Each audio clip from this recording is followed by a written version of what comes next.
Have you ever played a game that was inspired by a poem 700 years ago? This is Inferno, a puzzle game epic review on Indyquiry. So on first impressions, you'll look at this game and think it's an isometric puzzle, and it has some elements of that, yes.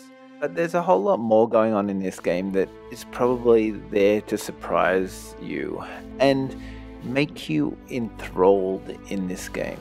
When I first started this game, I thought I'd jump back in time to early Minecraft days.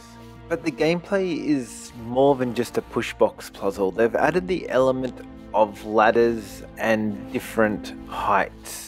This game becomes quite tricky quite fast, as you have to work out where to push the block off a ledge. Then you may not be able to get back up on that ledge to continue to push the block. There's also almost like a parkour ladder type element to this game, where you'll have to climb up ladders and jump to a different ladder to continue up the game. This adds element of skill that isn't always there in puzzle games.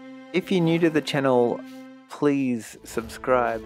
The controls in this are quite simple and easy to use. You're using your right mouse button to spin the scene around. Your left mouse button you can click to and the character will move to that point. I don't really recommend playing that as the push mechanism. I found it a bit challenging.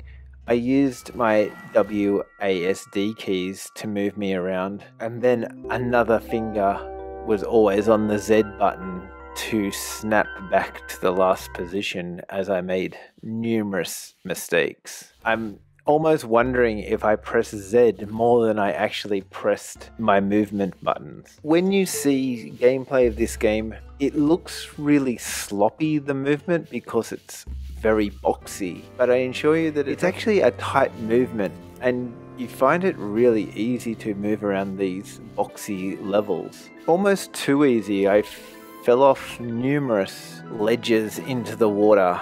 Z button, Z button, Z button. Some things that make you laugh in this game are when you fall onto the water and you don't drown or die, and you become Jeebus and be able to walk on water.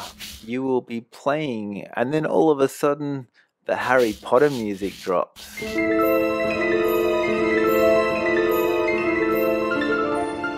I just thought it didn't quite fit the vibe. I got stuck on this level, not because I wasn't good enough, but because the collider to finish the level wasn't working properly. I even managed to turn the level inside out and upside down, and then all of a sudden I was able to finish that level. The puzzles on this game get hard fast, and sometimes they're just, you've got to try and find where a hidden door is, or move something that you're not expecting to move. And so it keeps you always on your toes when it comes to doing puzzles. It's not just as simple as, that's the box, where do I have to push it? It's, what do I actually have to do in this particular puzzle? There are 133 levels in this, because that's the normal amount of levels that you have.